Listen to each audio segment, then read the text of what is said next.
तो ये चश्मा सबका उतर जाता है? हाँ, मरीज चश्मा उतारने के लिए फिट होना चाहिए। मरीज की उम्र 18 साल से ज्यादा होनी चाहिए। कहते हैं ठंडे पानी के छींटे मारो, घास पे चलो, गाजर खाओ। हरी घास पर नंगे पैर चलने से रोशनी बढ़ती है, ऐसा नहीं होता। गाजर खाने में से उसके अंदर विटामिन ए ज्यादा है। विटामिन ए हमारी आंख की रोशनी के लिए बेहतर है। आंखों में ठंडा पानी मारने से कोई नुकसान नहीं है। इस टेक्निक के जवान होने में आपने किस दौर से शुरू किया और आज दौर कहाँ तक पहुंच गया? तब ऑपरेशन के लिए करीबन 10 से 15 मिलीमीटर का चीरा दिया जाता था। अब टेक्निक के आगे टेक्निक आ गई MICS। 2 मिलीमीटर के सुराख से मोतियों को क्रैक करके तोड़ के निकाल दिया जाता है। तो आज के वक्त में ज्यादा बीमारी कौन सी चल रही है आंखों से संबंधित? बच्चों में चश्मा लगने की समस्या। और बच्चों को कहा जाता है अभी मत लगाओ, अभी लगाओगे तो चश्मा बढ़ जाएगा। ये मिथ है या सच्चाई है? नहीं, ये सच्चाई नहीं है, बिल्कुल मिथ है। अगर बच्चे की आंख में चश्मा नहीं लगाओगे तो बल्कि तब नंबर ज्यादा बढ़ने के चांसेस है। काजल डालना कितना सुरक्षित है और दवा डालना कितना रेगुलर करना चाहिए? काजल डालना बिल्कुल भी सुरक्षित नहीं, क्योंकि इसके अंदर कोई स्टरलाइजेशन नहीं होता। जो काजल की डब्बी है, बार-बार आपके रिपीटेड टच से भी उसके अंदर बैक्टीरिया डेवलप हो रहे हैं। आई ड्रॉप्स के बारे में इसके अंदर कौन सा सॉल्ट है आपको ये नहीं पता है, वो कब से शीशी खुली है, आपको नहीं डालनी चाहिए। स्टीरॉयड से आपको सफेद मोतियां बनने की संभावना बढ़ जाती है। सभी साथी हमारे लैपटॉप पे या कंप्यूटर पे लगे रहते हैं। सबसे पहली बात तो आप आपकी जो स्क्रीन है, उस स्क्रीन को ऑटो कंट्रास्ट मोड पे लीजिए। बचपन में कह दिया जाता है डॉक्टर ही बनना है, आपके साथ भी ऐसा कुछ था? Definitely। स्पेशलाइजेशन के बारे में कैसे सोचा कि आंखों का डॉक्टर बनूंगा? आप 2 मिनट के लिए अपनी आंखों को बंद करके महसूस कीजिए वर्ल्ड क्या है, ब्लाइंडनेस। पेशेंट काफी निराश था, फिर आपने इलाज किया तो वो भी बड़ा इमोशनल हुआ, आप भी बड़े इमोशनल हुए। एक पेशेंट मेरे पास है, उसको इलेक्ट्रिक शॉक लगा। जब वो मेरे अस्पताल में आया तो ही वाज टोटली ब्लाइंड। उसका मैंने ऑपरेशन किया, उसने अपने बच्चों को देखा। वो एक्सपीरियंस मैं जिंदगी भर कभी नहीं भूल सकता। बढ़ती उम्र के साथ कहते हैं आंखें कमजोर होंगी ही होंगी। जो काला मोतिया होता है और सफेद मोतिया होता है, ये जो बातें होती हैं, इसमें क्या अंतर होता है दोनों में? देखिए, बढ़ती उम्र के साथ जो नजर कमजोर होना कहते हो 40 साल के बाद। बीपी भी आजकल बहुत लोगों में, तो बीपी का भी असर पड़ता है आंखों पर? डेफिनेटली। आंखें लाल हो जाती हैं, धुंधली हो जाती हैं, तो क्या बड़ी बीमारी होती है, ये छोटी बीमारी होती है इस तरह की? कोई इन्फ्लामेशन है, कोई दर्द है, कोई रड़क है, कोई इन्फेक्शन है, आंख का रिस्पॉन्स आएगा ही लाली से। अगर कोई बीमारी है तो उसे धुंधलापन होगा।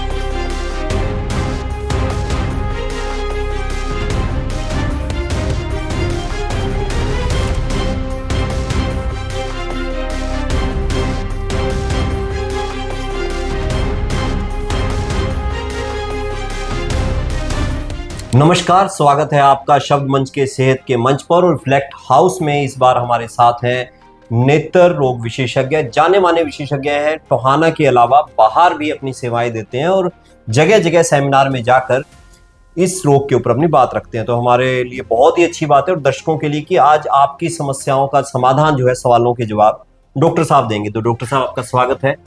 डॉक्टर राजन गुप्ता पूरा नाम है, पर आपके पास क्या क्या डिग्री है ये आपको ही पहले बतानी पड़ेगी अपने आप। धन्यवाद नवल जी, आपका मंच शब्द मंच में मुझे आमंत्रित करने के लिए। हम लोगों से उनकी आंखों की समस्याओं के बारे में इंटरेक्ट करने के लिए आपने हमें मौका दिया, मैं अत्यंत आभारी हूँ।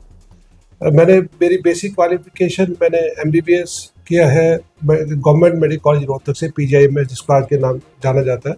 और मैंने पोस्ट ग्रेजुएशन इन ऑप्थेल्मोलॉजी किया है अहमदाबाद से, Shrimati NHL municipal medical college से। और फिर मैंने अपनी फेको ट्रेनिंग सुहाना से ली है। लेसिक जो रिफ्रैक्टिव सर्जरी, जो चश्मा उतारने की विधि बताई जाती है, उसकी ट्रेनिंग मैंने बड़ोदरा से ली है। तो ये चश्मा सबका उतर जाता है? हाँ, ये कहें कि हम हर एक मरीज का चश्मा उतारा जा सकता है, पर उस चश्मा उतारने की भी अपनी इंडिकेशंस है। मरीज चश्मा उतारने के लिए फिट होना चाहिए।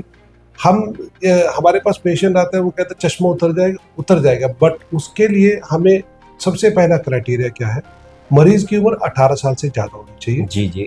और उसका नंबर पिछले 1 साल में स्टेबल होना चाहिए। अगर उसका नंबर बढ़ रहा है तो हम जरूरी नहीं कि 18 साल की उम्र पे ये माने कि हर मरीज का चश्मे का नंबर बढ़ना बंद हो गया। ये 21 साल की उम्र तक भी बढ़ सकता है, और कुछ केसेस में, हजारों में एक केस में ये भी देखा गया सारी जिंदगी में ताउम्र उनका चश्मे का नंबर बढ़ता रहता है। तो ऐसे मरीज लेसिक लेजर या चश्मा उतारने की विधि के लिए फिट नहीं होते। डॉक्टर साहब एक एक करके बात करेंगे, तो सवाल में से सवाल निकल गया, और जितना अच्छा आप बता सकते थे अपनी डिग्रियों के बारे में, हम नहीं बता सकते क्योंकि इसमें टर्मिनोलॉजी अलग अलग होती है। तो दर्शकों आपको पता लग गया कि आज हम आपके लिए ऐसे विशेषज्ञ को लेकर आए हैं जो आपके सवाल हम तक आए थे सोशल मीडिया पे, उनके बारे में भी बातचीत करेंगे। तो डॉक्टर साहब सबसे पहले शुरू करते हैं, आंखों की देखभाल को लेकर व्यक्ति को ये कहा जाता है कि सुबह से शुरू हो जाए, तो सुबह से कैसे शुरू हो जाए आंखों की देखभाल के लिए? कहते हैं ठंडे पानी के छींटे मारो, घास पे चलो, गाजर खाओ, तो आप भी ऐसी सलाह देते हैं क्या? देखिए नवल जी, सबसे पहले जो हमारे एक समाज में एक मिथ डेवलप हो गया है कि हरी घास पर नंगे पैर चलने से हमारी आंखों की रोशनी बढ़ जाती है, जबकि ऐसा नहीं है। वो एक्चुअली हमारे जो बुजुर्ग लोग हैं वो उनको सबसे पहले सुबह अर्ली मॉर्निंग उठने की आदत डालना चाहते हैं। दूसरी बात, सुबह सुबह जब बच्चा बाहर निकलेगा या हम बाहर निकलेंगे तो एक सूर्य की रोशनी के अंदर एक होता है विटामिन D3 जी। विटामिन D3 का, जब हम सूर्य की धूप लेते हैं तो विटामिन D3 का एक्सपोजर हमारा होता है। तो विटामिन D3 से हमें क्या फायदा होता है? एक तो हमारी हड्डियां मजबूत होती है। दूसरा, अक्सर जो जो बच्चों में है कि विटामिन D3 कमी से चश्मे का नंबर बढ़ने लगता है। तो हमारा जो मिथ सबसे पहले था कि सुबह हरी घास पर नंगे पैर चलने से रोशनी बढ़ती है, ऐसा नहीं होता।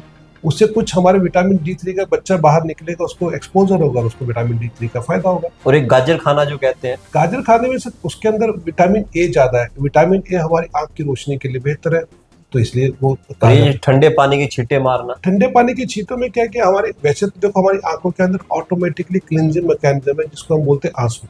आपने देखा होगा कई बार कुछ भी हमारी आंख में पड़ जाता है तो आंसू अधिक मात्रा में आने लगते हैं। जी जी। तो आंसुओं का मैकेनिज्म ही यही है कि आंसुओं के अंदर कई तरह के तत्व होते हैं जो हमारे आंखों के अंदर से बैक्टीरिया को खत्म करते हैं और आंखों की सफाई करते हैं।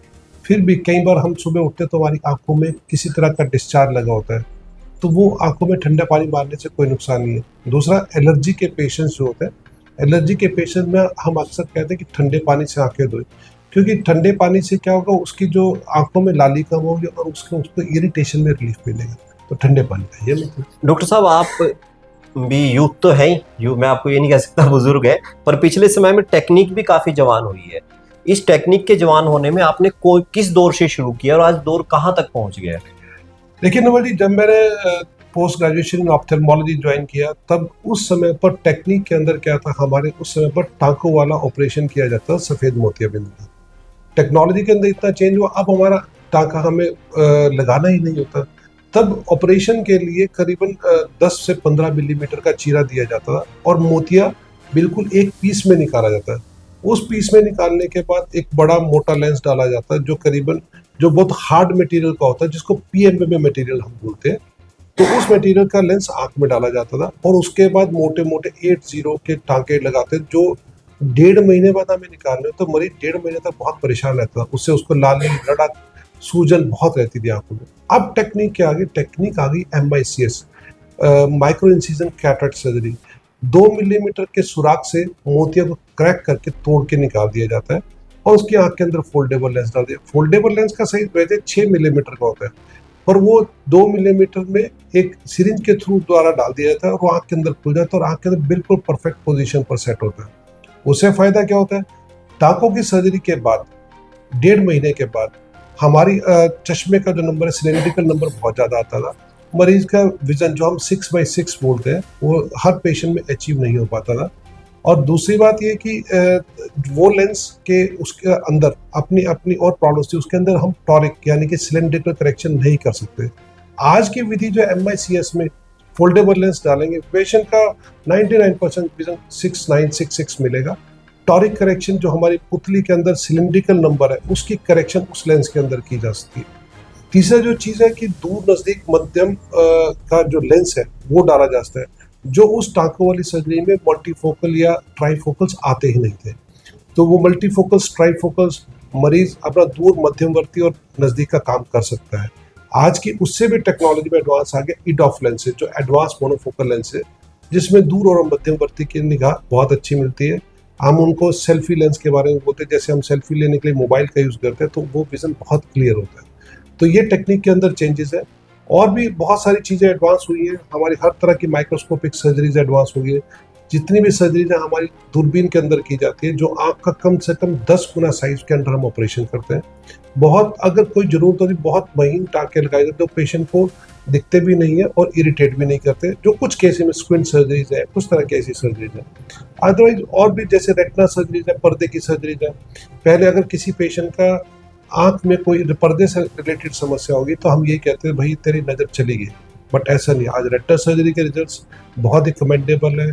उसके अंदर विट्रैक्टमी सर्जरीज है। किसी पेशेंट का ऑपरेशन के बाद अगर आँख में सूजन आ गई, रेशा बन गया, मतलब उस मरीज की आँख चलेगी, तो मरीज का हम कहते हैं विजन लॉस हो ही चुका है परमानेंट। बट आज के युग में वो 6/6 विजन अगर इन टाइम सर्जरीज होगी तो दैट कैन बी रिकवर्ड।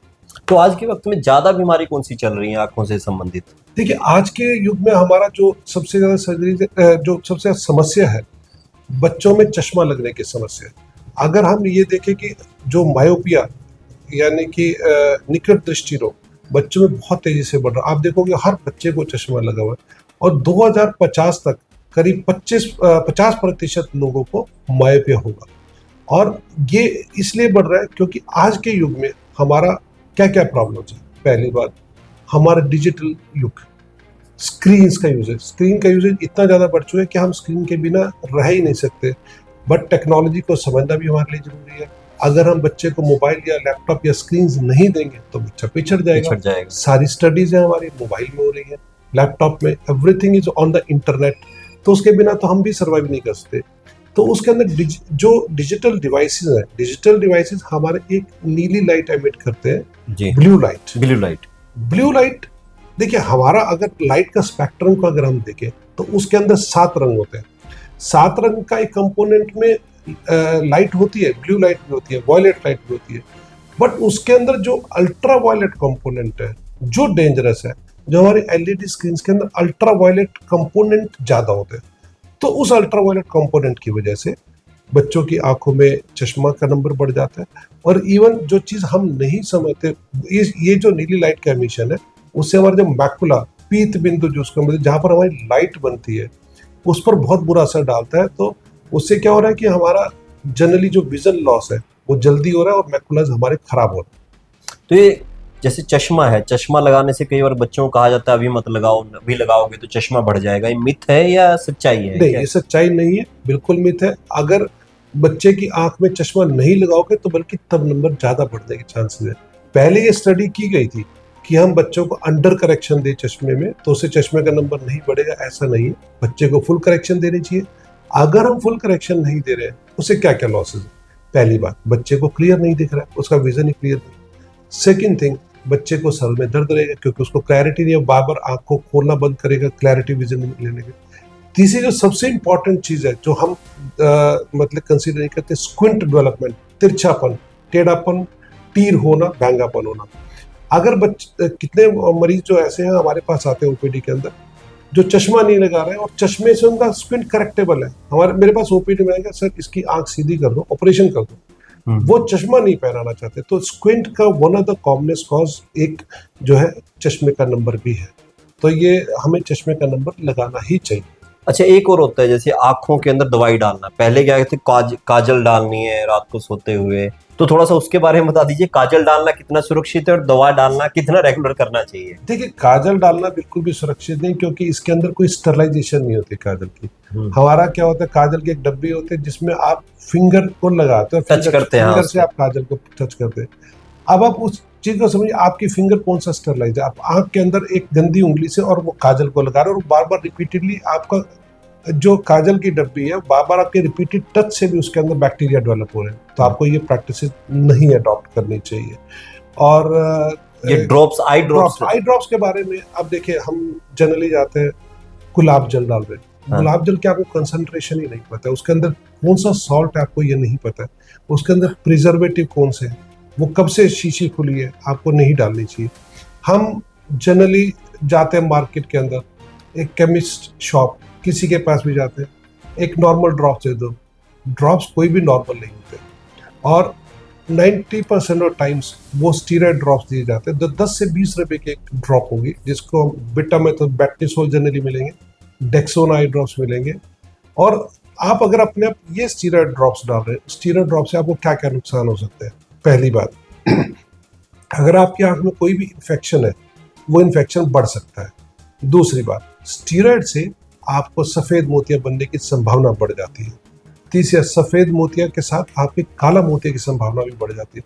हमारे पास कितने पेशेंट्स आते हैं जो steroid induced glaucoma and cataract, young age में छोटे छोटे बच्चे आते हैं जो 2 साल से स्टीरॉयड डाल रहे हैं, बाद में उनकी विजन भी चली जाती है, कैटरेक्ट के लिए सर्जरी करनी पड़ती है, लेंस डालना पड़ता है, काला मोती गई हुई नजर कभी भी नहीं आ सकती। तो मैं कभी भी नहीं कहूँगा विदाउट आई सर्जन एडवाइस आपको ड्रॉप्स डालने चाहिए। अच्छा, जैसे हमारा खुद का काम है, हमें भी लगातार, पहले हम लिखने का काम करते हैं तो लगातार स्क्रीन पे रहना पड़ता है, यहाँ भी सभी साथी हमारे लैपटॉप पे या कंप्यूटर पे लगे रहते हैं, तो इसका भी कोई है कि आंखों को कैसे रिलैक्स किया जाए? जैसे आपने कहा कि ब्लू स्क्रीन, ब्लू लाइट है, तो इस तरह से कोई और भी एक्सरसाइजेज होती हैं कुछ? डेफिनेटली, देखिए सबसे पहली बात तो आप आपकी जो स्क्रीन है उस स्क्रीन को ऑटो कंट्रास्ट मोड पे लीजिए। हम जनरली क्या करते हैं, कंट्रास्ट बढ़ा देते हैं, इतनी ब्राइटनेस बढ़ा देते हैं कि थोड़ी देर के बाद हमें ना इरिटेशन फील होने लगती है, आंख में रड़क होने लगती है। पहली बात, उस स्क्रीन को ऑटो कंट्रास्ट मोड पे रखें। ब्राइटनेस बढ़ी, ब्राइटनेस से इरिटेशन होगी, आंखों में रेडनेस और वो होगी। दूसरी बात, उसके अंदर जो हमारा ब्लू फिल्टर्स होता है, आप किसी मोबाइल में खोलिए, हर जगह पर आपको ब्लू फिल्टर्स मिलेंगे, और ब्लू फिल्टर से क्या होगा, आपकी जो अल्ट्रावायलेट रेज, जो हार्मफुल ब्लू लाइट्स है, वो उसमें से कट डाउन हो जाएगी। बट थोड़ा सा आपको कम, एक बार शुरू में एडजस्ट करने में प्रॉब्लम होगी, बट वो आपकी आँख की सेहत के लिए बिल्कुल ठीक रहेगा। अच्छा, एक चीज़, थोड़ा थोड़ा पर्सनल लाइफ में घुसने की कोशिश करते हैं, जितना जवाब देना है वो आप बताएंगे। जैसे कि सबसे पहले तो ये बात है कि बचपन में कह दिया जाता है डॉक्टर ही बनना है, आपके साथ भी ऐसा कुछ था? डेफिनेटली डॉक्टर ही बनना है? नहीं, मुझे किसी ने नहीं कहा। हाँ। मैं खुद ही एक इंस्पिरेशन, एक्चुअली मेरे जो बड़े ब्रदर है, he is a general surgeon, तो माहौल ऐसा था? माहौल नहीं, मतलब कि क्या था, जब मेरे से वो 9 साल बड़े, जब घर में कोई भी आता था तो वो कहते ही इज वेरी इंटेलिजेंट, वो डॉक्टर बन गया। तो मुझे लगता व्हाई कांट आई, तो मैं भी इंटेलिजेंट हूँ, व्हाई कांट आई। अच्छा जी। तो मुझे उनसे इंस्पिरेशन मिली, उनका एडमिशन हुआ तो उनके पीछे मैं भी डॉक्टर, दैट इज माय। अच्छा, फिर ये आंखों के स्पेशलाइजेशन के बारे में कैसे सोचा कि आंखों का डॉक्टर बनूं मैं? देखिए, अगर मैं आपको सच्चाई बताऊं तो हमारे घर में वो जनरल सर्जन थे, पेट के डॉक्टर। हमारे एक जो मेरी भाभी जो है वो ईएनटी सर्जन है। अब ब्रांच बचती थी ऑप्थेल्मोलॉजी और माइक्रो सर्जरी, जो इसके अंदर जो बेसिक, जो सबसे बड़ा ऑप्थेल्मोलॉजी, आई के अंदर सबसे बड़ी क्या है, ग्रेटिफाइंग चीज, आई के अंदर जो पेशेंट आता है वो ब्लाइंड आता है, और आप 2 मिनट के लिए अपनी आंखों को बंद करके महसूस कीजिए वर्ल्ड क्या है, ब्लाइंडनेस। आप अगर बिना लाइट के आप 2 मिनट का वर्ल्ड महसूस करो, तो मुझे ये फैसिनेशन जो सबसे बड़ी लगती है, पेशेंट आता है, ब्लाइंड आता है, और नेक्स्ट डे वो 6x6 देगा, पेशेंट की जो हैप्पीनेस जो फेस पर है, उसकी चमक जो है, वो एक अलग ही सुकून देती है। तो आपकी जिंदगी में कोई ऐसा केस रहा है जिसमें पहले आया पेशेंट काफी निराश था, फिर आपने इलाज किया तो वो भी बड़ा इमोशनल हुआ, आप भी बड़े इमोशनल हुए? हाँ, डेफिनेट। लेकिन देखो, जिंदगी में हर तरह के, देखिए जितने भी पेशेंट हम ऑपरेट करते हैं, हमारे लिए हमेशा एक नया एक्सपीरियंस होता है। एक पेशेंट मेरे पास है जो बहुत ही गरीब, पुअर लेबर क्लास, उसको इलेक्ट्रिक शॉक लगा काम करते हुए जी, उसका पूरा स्किन बर्न हो गई, हेड बर्न हो गया, उसके हाथ सारे ना डिस्टॉर्टेड हो गए, सारे ना कॉन्ट्रैक्चर्स बन गए, और दोनों आंख में इलेक्ट्रिक शॉक के कारण बिल्कुल मोतिया बन गए। जब वो मेरे अस्पताल में आया तो ही वाज टोटली ब्लाइंड, सिर्फ उसको लाइट दिख रही थी, और उसके पास ना उसके पास खर्चा करने के लिए कुछ था। उसका मैंने ऑपरेशन किया, पहली आंख अगले दिन पट्टी से, जो उसने अपने बच्चों को देखा, बच्चों को अपने हाथ गले से मिला, वो मेरे जिंदगी का सबसे बड़ा एक्सपीरियंस था। उससे वो एक्सपीरियंस मैं जिंदगी भर कभी नहीं भूल सकता। अच्छा डॉक्टर साहब, आंखों की ये वाली बातचीत आ गई तो मैं लगातार पिछले समय से हम लोग काम भी कर रहे हैं इसके ऊपर भी, जैसे आई डोनेट करना, आंखें दान करना, तो थोड़ा सा इसके बारे में बता दीजिए, क्योंकि कई लोगों को ये भी लगता है कि अब की बार आंखें दान कर दी तो अगली बार शायद आंधे पैदा हो जाए, और कोई क्या आपकी मेडिकल साइंस क्या कहती है? नवल जी, देखिए, हर जन्म एक नया जन्म है, उसके भगवान ने जो बना लिया, वो भगवान ने बना लिया, आपके उससे डोनेशन से फर्क नहीं पड़ता। हमारा आई डोनेशन के लिए सबसे बड़ा मिथ है कि कोई मतलब कि आई डोनेशन के बाद मतलब कि हमारी आंख यूज होगी कि नहीं होगी। तो कुछ एक चीजें ऐसी है जिसमें आई डेफिनेटली यूज नहीं हो सकती, पर वो रिसर्च पर्पस के लिए यूज हो सकती है, जो ट्रेनिंग पर्पस के लिए यूज हो सकती है, बच्चों को टीच करने के लिए। आप जैसे आप 70 साल से ऊपर की कॉर्निया हमारे लिए बेसिकली वेस्ट होती है। उसका कारण क्या है? हमारी कॉर्निया के अंदर एक सेल्स होते हैं जिसको हम एंडोथेलियल सेल्स बोलते हैं। तो जब हमारे वो एंडोथेलियल सेल्स है वो जन्म पर सबसे ज्यादा होते हैं। धीरे धीरे धीरे धीरे जैसे जैसे उम्र बढ़ती चली जाती है हमारे एंडोथेलियल सेल्स खत्म होते चले जाते हैं, वो दोबारा नहीं बन सकते। तो जब भी हम कोई भी कॉर्नियल ट्रांसप्लांट यानी कि आंख बदलते हैं तो उसमें एंडोथेलियल सेल काउंट बड़ा इंपॉर्टेंट होता है। तो जो 70 साल की उम्र में वो एंडोथेलियल सेल करीबन बहुत कम होकर 1500 के करीब रह जाते हैं। नॉर्मली हमारे 3500 के आसपास होते हैं पर क्यूबिक मिलीमीटर। तो वो सेल्स जब हमारे खत्म हो जाते हैं तो उसमें हमारे पास उस ट्रांसप्लांट का कोई फायदा नहीं, क्योंकि वो कॉर्निया यूजलेस है हमारे लिए। इसलिए हम कभी भी कहते, कई बार क्या होता है कि हमारे पास डोनेशन कॉल आती है कि कई बार अनफॉर्चुनेटली बच्चों की भी किसी न किसी कारण से कोई ना कोई हो जाती है, जिन मिसहैप हो जाता है परिवार के अंदर।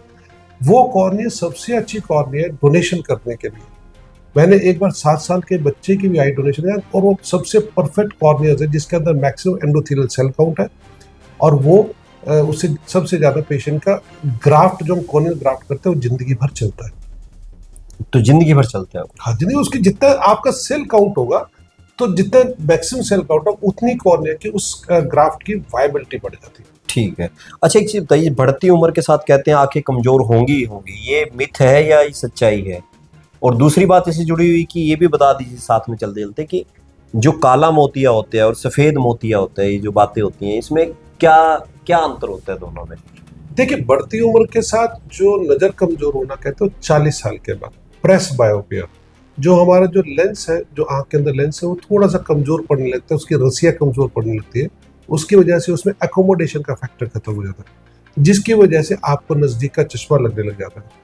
जब जनरली हमारा 40 साल का आता है वो कहते हैं बारीक सुई में धागा नहीं डलता। हमारी जो गृहिणी है उनको दाल चुभने में प्रॉब्लम आती है। ठीक तो क्या होता है, धीरे धीरे धीरे धीरे हमारा वो 60 साल की उम्र तक लेंस वो कमजोर, वो रस्सियां कमजोर पड़ती चली जाती है। तो हमारा आधा नंबर से शुरू होकर मैक्सिमम 3 नंबर तक नजदीक का चश्मा जाता है। अगर इसके अलावा कोई चेंजेस है जो हमारे 40 साल का, एक और चीज प्रॉब्लम शुरू हो जाती है जो सफेद मोतिया। सफेद मोतिया क्या है कि हमारा जो नेचुरल लेंस है बिल्कुल शीशे की तरह साफ है, धीरे धीरे उम्र के साथ साथ वो धुंधला पड़ने लगता है। तो और काला मोतिया क्या है कि हमारी आंख के अंदर जो दबाव होता है, प्रेशर होता है, इंट्राओक्युलर प्रेशर जिसको हम बोलते हैं, वो कुछ मरीजों में बढ़ने लगता है। 40 साल की उम्र से ऊपर 1% उसकी संभावना रहती है कि लोगों को काला मोतिया डेवलप हो सकता है। काला मोतिया 2 तरह का होता है।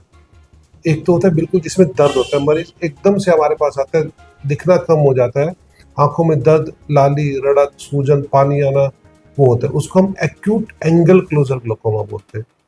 इसका तो मरीज को एकदम पता रह जाता है, मरीज तुरंत हमारे पास इमरजेंसी में आता है, हम दवा देते हैं, एक याग लेजर का ट्रीटमेंट करते हैं, एंगल खुल जाता है, तो मरीज जिंदगी भर के लिए उससे काला मोतिया से फ्री होता है। दूसरी तरह का काला मोतिया जिसको क्रॉनिक ओपन एंगल ग्लोकोमा हम बोलते हैं, जिसमें क्या होता है मरीज को पता ही नहीं लगता कि उसकी निगाह कम हो रही है, उसका काला मोतिया बना हुआ है। हमारे पास जब भी 40 से ऊपर आता है हम उसका ना हमेशा इंट्राओक्युलर प्रेशर स्क्रीन करते हैं और पर्दे की जांच करते हैं। इन 2 चीजों से पता लगता है कि उस मरीज को काला मोतिया। तीसरा होता है फील्ड चार्टिंग, जिससे हम करते हैं, फील्ड का लॉस होता है। इस मोतिये के बारे में मरीज को जनरली नहीं पता लगता जब तक उसका एंड टर्मिनल विजन ना आ जाए, बहुत कम दिखना हो जाए, तो वो ज्यादा खतरनाक है। उस काला मोतिये में जो गया हुआ विजन है वो वापस नहीं आता है। डॉक्टर साहब, ये और बताइए कि हम अपने जीवन में दैनिक दिनचर्या में कुछ चीजें ऐसी अपना लें जिससे हमारी आंखें कम से कम कमजोर हों, चलो बढ़ती उम्र के साथ होंगी, और कुछ ऐसा खान पान रखें जिससे कि हमें वो प्रॉपर विटामिन मिलते रहे, जो विटामिन डी, ई, जिसकी भी आप बात कर रहे थे। देखिए, सबसे हरे पत्तेदार सब्जियां खाने से हमारा क्या नाम विजन ठीक रहता है। एक सबसे इम्पॉर्टेंट चीज मैं जो अभी आप बताना मिस कर गया, शुगर वाले मरीजों के लिए, डायबिटिक पेशेंट्स के लिए।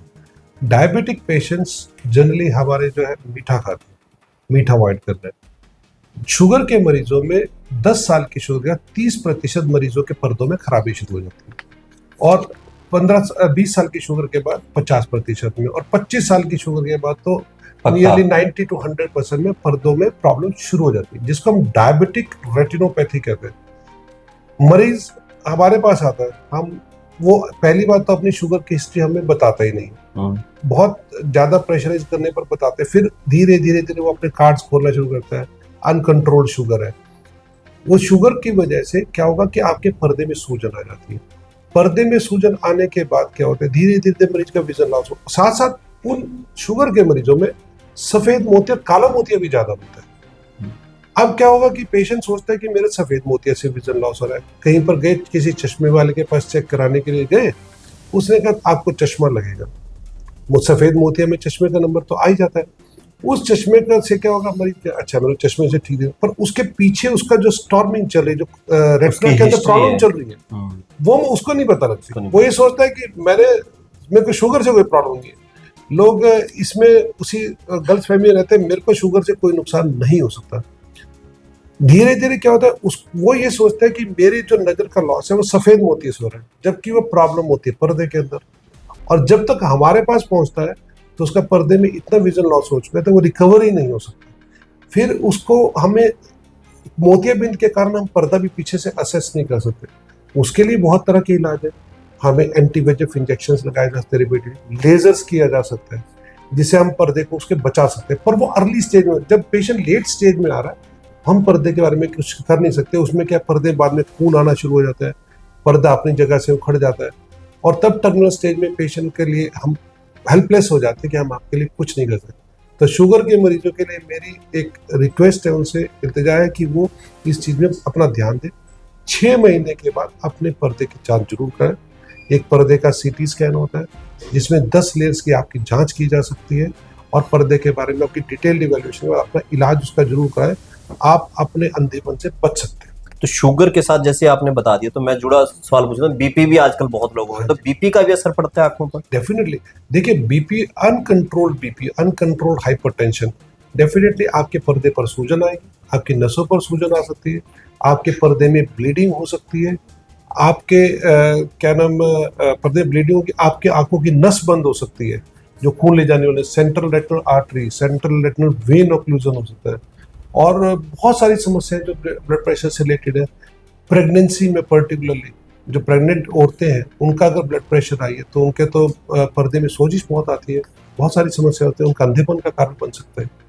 अच्छा, एक चीज और बताइए कि एक आंखों के लिए कोई एक्सरसाइज भी कई बार बता देते हैं कि आप एक्सरसाइज करो, लगातार देख रहे हो तो इधर देखो, उधर देखो, ऊपर देखो, नीचे देखो, ये है कोई एक्सरसाइज? जनरली जो हम एक्सरसाइज कर रहे हैं, इसको 20-20-20 रूल बोलते हैं। हाँ जी। इसका मतलब क्या है, 20 मिनट के बाद आप कोई भी काम करें, नजदीक का रीडिंग वर्क कर रहे हैं, लैपटॉप स्क्रीन पर काम करें, 20 मिनट के बाद 20 फुट की दूरी पर 20 सेकंड के लिए आपको ध्यान दें।